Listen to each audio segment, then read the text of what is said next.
आज हम लोग केमिकल रिएक्शंस के बारे में पढ़ेंगे और ये इसका स्टैंडर्ड है क्लास 10। तो हम लोग के अराउंड अस, हम लोग के चारों तरफ जो चेंजेज हो रहा है उसको हम लोग दो भाग में बांटते हैं, फिजिकल चेंज और chemical change. Physical changes and chemical changes. तो फिजिकल चेंजेज आर रिवर्सिबल, ये जो है सो रिवर्सिबल है। और जो केमिकल चेंजेज है barring a few nuclear chemical reactions, ये जो है सो इरिवर्सिबल है। तो जो every chemical change which are irreversible can be expressed as a chemical reaction. Expressed as a chemical reaction. So this is the basic of chemical reaction. The chemical reaction involves chemical changes. इसमें क्या होता है? In chemical reaction there are two things. In chemical reaction, the species of reactants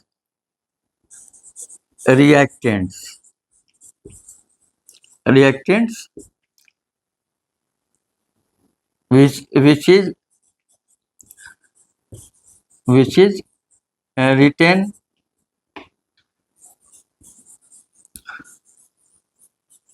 on left hand side changes to product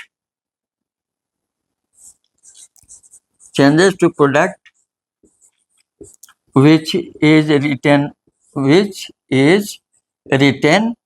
on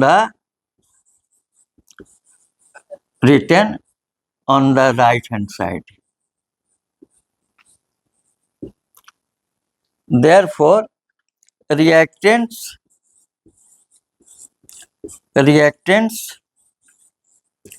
changes into product.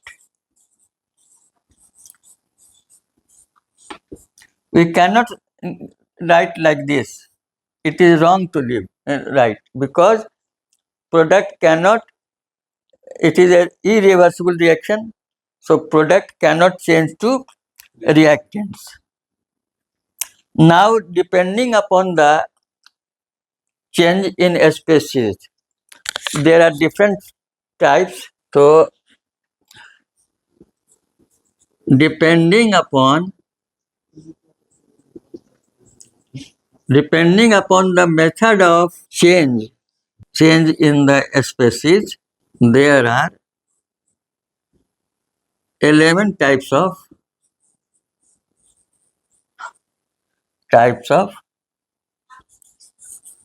chemical reactions.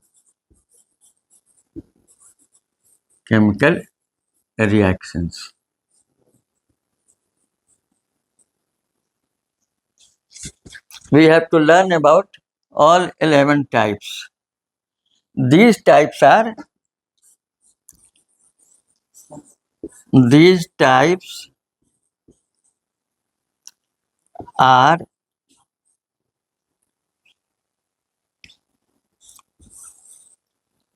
combination reaction,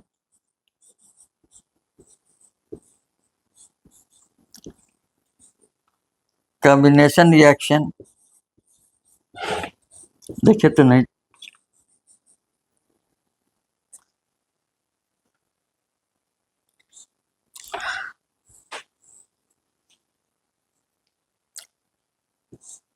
decomposition reaction,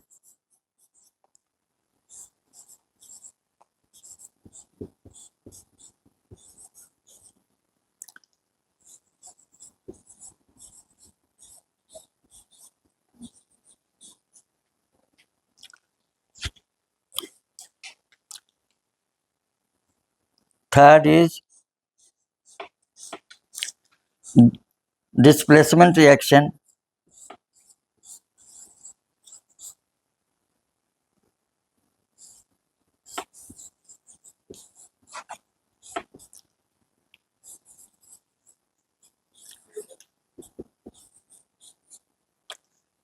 Fourth is double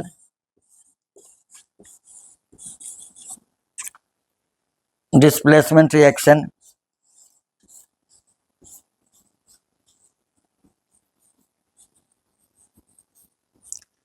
These four are main reactions. Then there is electrolysis,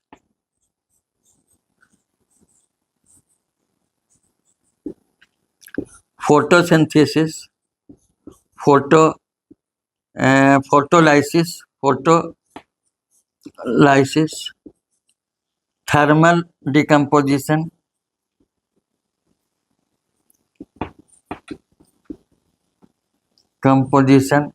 thermal decomposition. Again, there are oxidation reaction.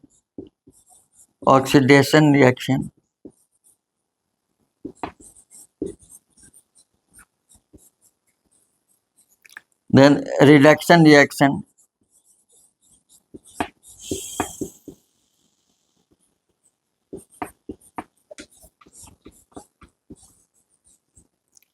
Again, there is a redox reaction.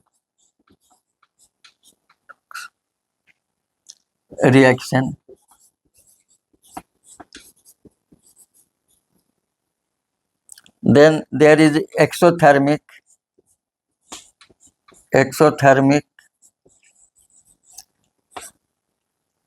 reaction.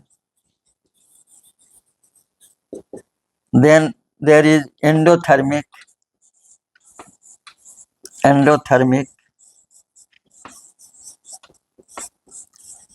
reaction, and there is precipitation reaction.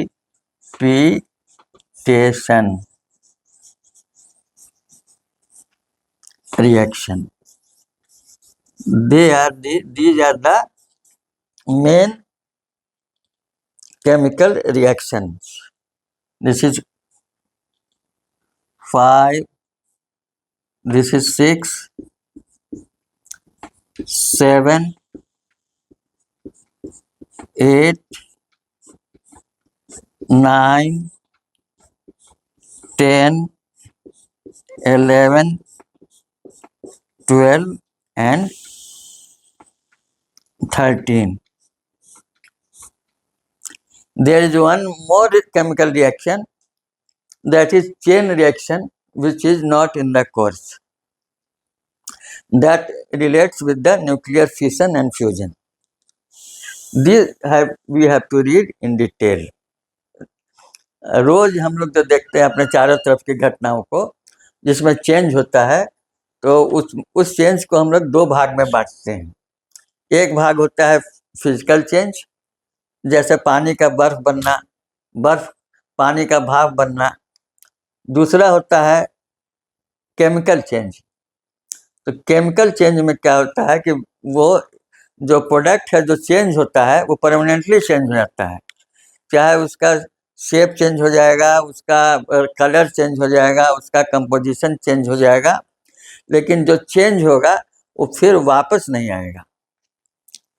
तो ये इसको कहते हैं chemical change. Chemical change irreversible होता है, मतलब जो product जो रिएक्टेंट होता है, जो रिएक्ट करता है दो चीज से, चाहे अकेले टूटता है, वो फिर जुट नहीं सकता है. साधारण परिस्थिति में उसको फिर हम लोग जोड़ नहीं सकते हैं. उसके लिए बहुत स्पेशल मेथड है उसको फिर से जोड़ने के लिए, इसलिए उसको केमिकल चेंज कहते हैं, और ये परमानेंट चेंज होता है. तो केमिकल चेंज में प्रोडक्ट क्या होता है कि जो रिएक्टेंट है सो टूटता है या जुटता है, और जुटकर अपना एक नया चीज बनाता है. तो नया चीज़ बनाने का जो क्रिया है, जो मेथड है, कैसे नया चीज़ बन गया, तो उसको जब हम लोग एनालाइज करते हैं तो देखते हैं कि उसमें करीब करीब 11 तरह का केमिकल रिएक्शन होता है, इसमें से कोई एक होगा। लेकिन ऑक्सीडेशन और रेडॉक्स रिएक्शन जो है, इसमें क्या होता है कि रिडक्शन और ऑक्सीडेशन एक साथ होता है, बाकी सब में रिएक्शन होता है, और इसको हम लोग इस कैटेगरी में भी बांट सकते हैं। तो जो रिएक्टेंट है, जो हम लोग लेफ्ट साइड में लिखते हैं, लेफ्ट साइड में हम लोग इधर रिएक्टेंट लिखते हैं और इधर हम लोग प्रोडक्ट लिखते हैं। तो रिएक्टेंट एक से ये एक पर एक प्रोडक्ट नहीं बन जाता है, उसको चाहे तो गर्म करना पड़ता है, या उसमें बिजली का करंट देना पड़ता है, या उसमें लाइट देना पड़ता है। ये सब काम करने से जो रिएक्टेंट है सो प्रोडक्ट बनता है।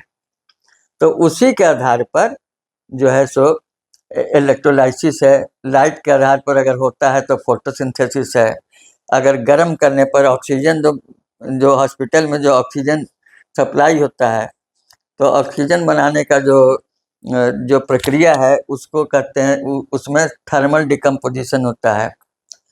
उसी तरह से जो हम लोग गैस का चूल्हा में खाना बनाते हैं, तो उसमें भी मीथेन गैस जलता है और एनर्जी देता है। मीथेन गैस नेचुरल गैस कहलाता है, उसके बर्न होने से जो है सो ये बनता है, हीट निकलता है। तो साधारणतः हम लोग देखते क्या है कि हम लोग का जो एटमॉस्फेयर है जिसमें हम लोग रहते हैं, इसमें बहुत एक्टिव चीज़ होता है, हाइड्रोजन गैस, ऑक्सीजन गैस, और उसके साथ साथ जो है सो कार्बन डाइऑक्साइड गैस। ये तीन तो बहुत एक्टिव है जो हम लोग के चारों तरफ है। और इसके अतिरिक्त से हम लोग का जो ब्लड है, जो मसल्स है, जो छोटा छोटा जो सेल है, उसमें भी ऑक्सीजन है। उसी ऑक्सीजन से पेट का खाना जो है तो रिएक्ट करता है, और उसके बाद रेस्पिरेशन वगैरह में जो ऑक्सीजन आता है वो हमारे सांस के थ्रू जो हवा जाती है, जो और हवा में जो ऑक्सीजन गैस है, उसके वजह से बहुत सारा रिएक्शन होता है।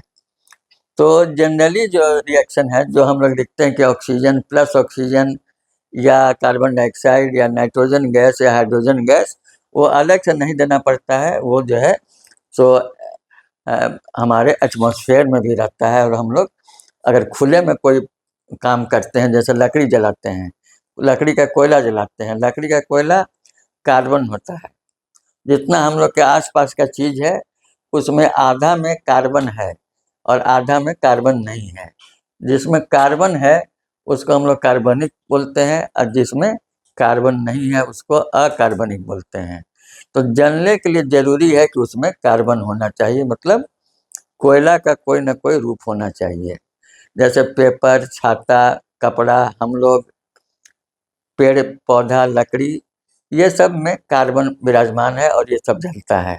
जिसमें कार्बन नहीं है, जैसे सोना, चांदी, लोहा, वो जलता नहीं है, वो पिघलता है, वो लिक्विड बन जाएगा, वो पिघल जाएगा टेम्परेचर पर, लेकिन जलेगा नहीं। यही दोनों में डिफरेंस है।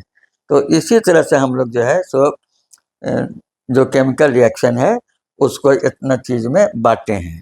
उसमें एक प्रेसिपिटेशन रिएक्शन है, इसको जादू वाला रिएक्शन भी कहते हैं हम लोग बोलचाल के भाषा में। कि देखिएगा कि जादूगर जो है तो दो लिक्विड में लाया पानी कैसा कलरलेस सब्सटेंस लाता है, घोल लाता है, और दोनों को मिला देता है तो उसका रंग चेंज हो जाता है। उसमें उसका उजला से कभी कभी उजला हो जाएगा, कभी पिंक हो जाएगा, कभी ब्राउन हो जाएगा। तो ये वो लोग जादू दिखलाता है कि देखिए दो वाइट चीज़ मिलकर रंगीन हो गया। तो जो रंगीन होता है, जो चीज़ हम लोग देखते हैं जो पानी में नहीं घुलता है, उसको हम लोग कहते हैं प्रेसिपिटेट। प्रेसिपिटेट वो चीज़ है जो रिएक्शन करने के बाद प्रोड्यूस होता है और पानी में पूरा पूरा नहीं घुलता है, उसको हम लोग कहते हैं प्रेसिपिटेट। तो प्रेसिपिटेट बनने का जो क्रिया है, जो रिएक्शन है, उसको कहेंगे प्रेसिपिटेशन रिएक्शन। इसमें ऐसे तो इम्पॉर्टेंट सब है, टोटल इम्पॉर्टेंट है, और सबका जो है क्लास 10 में सबका एग्जाम्पल में हम लोग को सब में रिएक्शन पढ़ना है, 2 3 2 3 2 3 सब में करके रिएक्शन पढ़ना है हम लोग को, यानी कि कम से कम तो 30 40 रिएक्शन हम लोग को केमिकल रिएक्शन हम लोग को पढ़ना पड़ेगा, जो हम लोग के एग्जाम में आएगा।